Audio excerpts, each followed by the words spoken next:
Well, good morning. It's a distinct pleasure and a thrill to be here. I have looked forward to this meeting for 9 years, maybe longer than that. And as you know, I'm an advocate of vertical farming, the term vertical farming, to represent anything that takes place in a building that grows food or other useful products produced by plants within the urban setting. So that's going to be my working definition. And you should all know and probably do that this idea began in a classroom. It was an innocent thought process that I was trying to lead 7 graduate students through a complex scenario of trying to raise food for Manhattan on the rooftops, and that didn't work out. So naturally it didn't work out because there's not enough rooftops, but there are enough buildings certainly to make that happen. So this idea actually grew from that. But I think it was an older idea that we built on, and I think some of the people that helped that along, John Todd, for instance, Buckminster Fuller, the Hanging Gardens of Babylon, these are old concepts that we have built on. So nobody alone can take credit for any part of this, but if we piece it all together, as why we're gathered here today, we may come up with something really quite amazing at the end of this day and a half. So I'm going to reiterate what Sanjeev has recently alluded to through that wonderful video with some pictures to let you know that this serial that used to appear on television, As the World Turns, was a series of unsolvable issues that arose among people. Well, if you expand that out into the world itself, you end up with all these challenges. And certainly today we face huge challenges throughout the world of unequal distribution of resources to feed 7 billion people. Climate changes are altering the patterns of agriculture wherever we go. Whether we're responsible for those patterns of change or not, that's a matter of, I guess it's not a debate issue anymore, but there are some people that are willing to call it that. I certainly am convinced that we're partially responsible. Foodborne illnesses are certainly on the rise because of concentrated agricultural settings and encroachment into natural systems. Drinking water is becoming scarce. I just noticed somebody in the front row drinking. That's a privilege, not a right, in many cases. There are more crops failing due to attacks from pathogens and plant pests of various kinds. Half of the world goes hungry every night. And finally, half of the world harbors over 80% of the intestinal helminths. And that seems like a flyer in this this debate here, but the fact is that health is the biggest issue that we face in terms of world population, and connected to that, of course, is literacy rates. Many of these issues that are listed there have had a huge impact on our ability to produce food. Just this last year, which is still ongoing, by the way, if you go to the U.S. Drought Watch webpage monitored by the United States Geologic Survey, you will see maps of the United States, and you can check the archives to find out how this drought began, where it began, how much drought there is, and what portions of the country are impacted mostly by this drought. I had the privilege of driving this summer back from a vacation in Utah and drove all the way back to New Jersey. On the way, I looked, of course, up my son in Kansas, Wichita, and that happens to be the epicenter for this drought. We had a thunderstorm that night that I arrived, and everybody in their houses came out to the lawn to feel the water that they hadn't felt in 3 months. We lost $20 billion worth of crops this year just in this country. But if you go to other countries, you can find other problems related to crop production, which relates not to no water, but perhaps too much water too soon. So the monsoons have an irregular pattern that India and Southeast Asia have had a difficult time dealing with. These floods that result from these downpours wash away tons and tons of soil, and therefore when the floods recede, there's no land that they can go back and farm on. A good example of that was in Bangladesh about 4 years ago. There was a flood that was so extensive that it eliminated enough soil to feed 2 billion people. That was incredible. So those people had to go someplace else. I misspoke. It's 2 million people, not 2 billion people. I saw some eyebrows. And did I say 2 billion or 2 million? It was 2 million. Nonetheless, that's 4 million people that now have to share resources that ordinarily they wouldn't have to have done. Wheat rust, rice blast, and other crop diseases have impacted crop production to the tune of about 125 million tons of essential crops just in this last year. Deforestation is a big problem too, because we have to make room for the next 3 billion people, and this time I meant billion, that are going to arrive on this planet over the next 20 to 40 years. And how will we feed them if we continue to farm in a traditional fashion as we're doing today? Deforestation, particularly in the Amazonian basin, is an enormous growing problem. The lungs of the world, so to speak, are there. And if you take away 40% of the Earth's atmospheric oxygen, which is produced in the Brazilian rainforest, where will that 40% then come from? And we don't have answers for that. And of course, we have floods too. We had a drought this year, but that's okay because last year we had a huge flood. So if you just wait long enough, you can get the adverse weather condition of your choice. There are alternatives to agriculture, and Sanjeev alluded to them. It's not just about vertical farming. It's not just about farming inside buildings. It's about farming in ways that produce food closer to where most of us live. So it's about an urbanization of the farm process. And we've seen huge advances in just that aspect of agriculture over the last 10 or 15 years. Everyone that's at this meeting, I can guarantee, has at least visited one rooftop greenhouse over the last year. I can see some owners of rooftop greenhouses here. I can see a director of greenhouse sciences sitting at a table that has directed people towards this field and taught them how to do this. It's been an amazing transformation. And throughout the world, this transformation has been taking place slowly at first, but I believe that we're now on the cusp of a logarithmically increasing growth phase for indoor farming, controlled environment agriculture, as Jean Giacomelli likes to call it, and everybody else should call it that too. And so we can control everything indoors. We can make plants do what we would like them to do, and we can produce so much more of the plants of our choice indoors than we can outdoors. So imagine giving your kids the choice of having total control over everything or controlling nothing. And that's your career choice. You can either be an outdoor farmer or you can be an indoor farmer. Nobody would take outdoor farming if they were faced with just those two choices. And yet, those are the two choices. So it's hard to oversimplify this, but that's not an oversimplification. When you talk to outdoor farmers, you'll find out that that's how they feel. They feel helpless. That's why they do so much praying.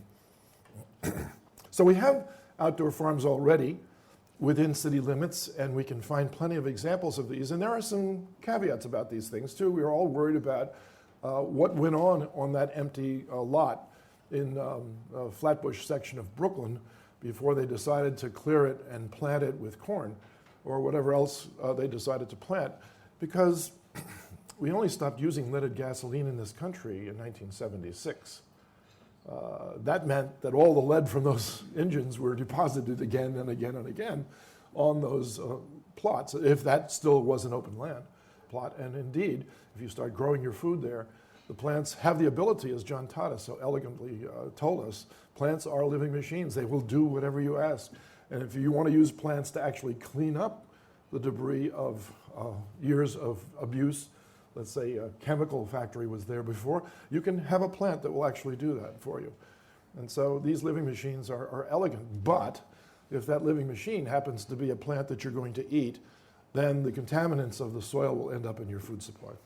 And we know this is true because we can find large amounts of arsenic, for instance, in rice that come from regions of the world like Bangladesh, where arsenic is a huge problem in the groundwater, and it gets into their crops, and indeed it does impact their health.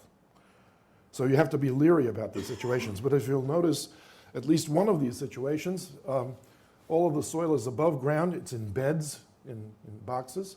It limits the amount that you can grow, but it also means that you can control even the kind of soil that you plant your food in, even if it's in an urban setting.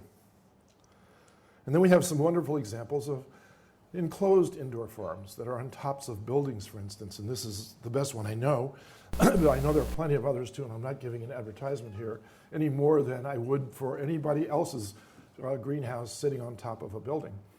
This is the Gotham Greens, of course, and they can sell more than they can produce, which I think is a wonderful economic driver.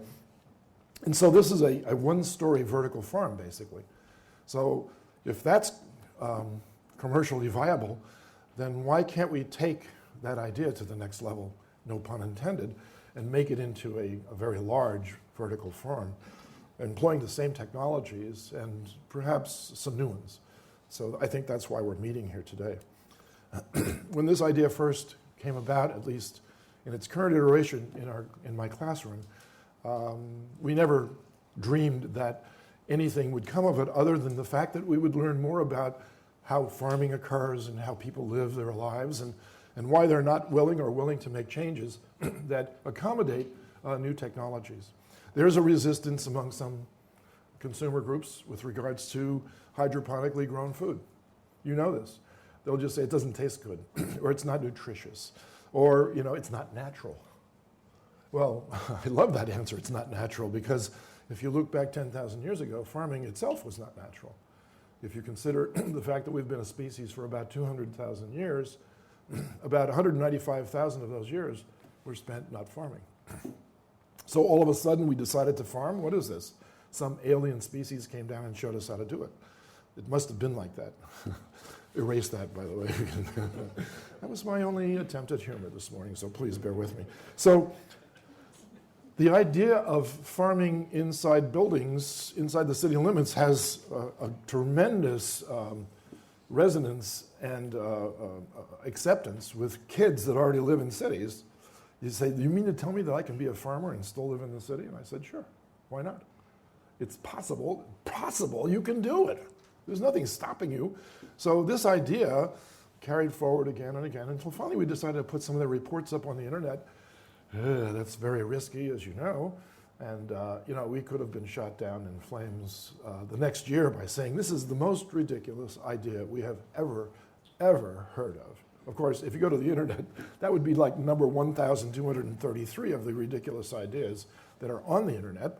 But nonetheless, our idea actually did the opposite. People began to say, wow, vertical farming, what the heck, why don't we get involved in this? And so they began to send us things. That was interesting. Pictures, lots of pictures. If you go to Google Images now, this number will probably have changed, but 7 million hits for just the idea of vertical farming. That's crazy. And if you look at each one of these images and you click it, there's a website that talks about it, or that talks about all the others, or that shows you movies about this, or that takes you to other sites about urban farming. It's an incredible resource now. And that was created free of charge without asking. That's the power of the internet, okay? When it works, it really works great. And if you look at the number of hits that the idea gets on the search side of things, you get something like 28 million hits. The most it's ever been I've seen is 80 million, when 80 million different people decided to search that term and find out something about it. That means that we're incredibly curious, if nothing else. And not everybody that's looking at this agrees with this idea, but they're at least considering what does it mean. And that's all we want. Just a little bit of your time to find out what this might mean for you. And so that's what's happened. And the smile on my face is replicated by 106 other graduate students who participated in this project that are listed in this little book that I've written. They're all named in the back of the book. I wasn't afraid to list who they were because every one of them played some role in this, getting this idea out to the public. And then a miracle happened. Okay, between 2008 and 2011, there were no vertical farms in 2008. There were no vertical farms in 2009. There were no vertical farms in 2010, which is when the book came out. And then, 2011, there were vertical farms, and they just didn't pop up out of the ground. They were being planned, they were being studied, they were being thought about, they were being funded, they were being not funded in some cases. But Here are some real examples of vertical farms. And probably everybody here knows about these now too, because all you have to do is type out vertical farm and then put a comma after it and then type in the name of a country. And you'll get that vertical farm project ongoing. That's pretty easy to find out, right? And that's the way I found about a lot of these. I had the privilege of visiting the one in Korea. The one in the upper left-hand corner is the 3-story vertical farm in Korea. But more impressive than that vertical farm is the building next door to it, which is their seed bank. Korea has collected every single plant seed in South Korea and cataloged it and banked it and survived. It survives in a building. But how do you know it survived? You move it next door to the vertical farm and germinate it and see if it grows. So that's their test bed for their vertical farm seed bank. I should say for their seed bank. There is one going up in Sweden. I would like to visit this vertical farm when it's finished. It'll be 17 stories tall and the largest example of such a building currently underway. Others are planned, and many of you know of those as well. You're involved in some of them, and it's quite astounding. Even vertical farms dedicated to the production of vaccines, virus vaccines, in this case influenza virus. A virus-like particle can be engineered into tobacco plants, finally a peaceful use for tobacco, and per kilogram of plant material, you can isolate enough virus-like particles to immunize 1,500 people. The way it's produced today is in duck eggs, and each duck egg produces enough virus to immunize one person. So if you're going to do the 10-10 for food, you're going to have to do the 1,500 to 1 for vaccines. And who doesn't need vaccines? You can do polio this way. You can do hepatitis this way. You can do influenza this way. You can do rabies this way. Think of the possibilities. This project was funded by DARPA, by the way, which is a branch of the US Army. So the real give back to nature is that the more we can farm in a way that doesn't impact the land, the more we can think about restoring damaged ecosystems to restore our heritage of health-giving nature. And that sounds touchy-feely and all kinds of, he's a tree hugger. You're damn right I'm a tree hugger. You're damn right I'm a tree hugger. In fact, my last name means apple trees. So every time I come home from work, my wife is also a tree hugger. That was not an attempt at humor. So we have the option. We are on the verge of being able to decide for ourselves whether or not it's in our best interest to put this world right, ecologically speaking, the world that gave rise to us to begin with. And isn't it an ironic situation to find ourselves here contemplating the use of cutting-edge technologies to grow our food so that we can allow the earth to revert back in time, so to speak, to that moment 200,000 years ago when we managed to escape off the plains of East Africa. We have other things to help us too. We have all kinds of alternative energy supplies that we can take advantage of if we only learned how to do it. We don't need to keep burning fossil fuels to generate electricity, and that's the biggest bottleneck as far as I see indoor farming, to generate the energy necessary for the plant growth lights to make the, what I'm saying. Farmers say, yeah, the sun is free. I don't have to worry about that. Yeah, but plowing isn't free, and planting isn't free. Weeding is not free. Harvesting is not free. So in the end, what I'm saying is this.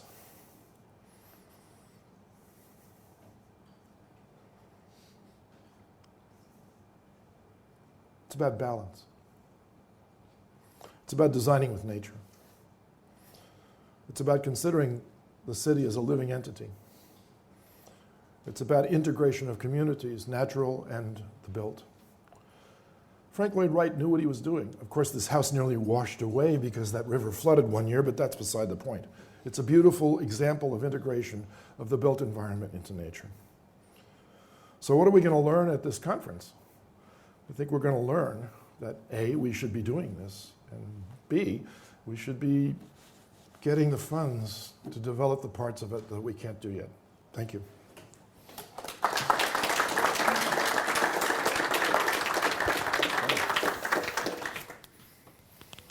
So Use this if you want. are there any questions for Dickson? What's in the back there? Dickson, is your Twitter handle VF Doctor? I have no idea. I don't even know what that means. No, I'm old school with regards to twittering. Sorry. I know what a twit is, but I don't know twittering too well. Sorry about that. They asked me what my tweeter name was. I have no idea. I don't know. I'm sorry. I can't tell you. So there we go. So the question was, is your Twitter handle VF Doctor? For those of you who are in the dark about that. Are there any other questions? Wait, is that my Twitter name? There was a tweet on the feed that said the VF doctor is on this at the stand. So I assume that was